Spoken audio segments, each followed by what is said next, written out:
And you mentioned the journalists as well, just quickly before you pass it on. You mentioned the journalists too, like how do we find those journalists? Let's say I got some really good news, I want to spread around this, I want to get out to 300 or 400 relevant journalists. I don't know any journalists. Well, where do I go and how do I find them? I mean, you'll be amazed that you can usually find them on Twitter. You can just search for their names on the byline from the article. If you really wanted to use like a tool or a service, there's this thing called Help a Reporter Out, HARO. You can actually go on there. It's hit or miss. Sometimes like they'll contact you. And also the thing you need to know, it's basically like regular PR. Even if you have an interview with the writer, they may not cover you, or they might take a small snippet and barely cite you and like misquote you or take whatever. So you need to be careful also. But the interesting thing is when you actually do land that discussion with that journalist, make sure you know the keyword phrases that you want them to write.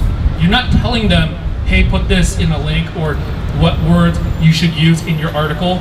But if you phrase the things, like for instance, you're using the word incubator, you're using the word co-working space, right? If you don't want to be known as like a shared working space, you want to be known as a co-working space, you should tell them, we are a co-working space because of this. Use specific words that you think that users are going to be typing into Google, and then you constantly emphasize that with the writer. They're naturally going to take notes around that, and they're naturally going to use the words that you're keying on because they want to know that they're using the right jargon when they're communicating out to their audience.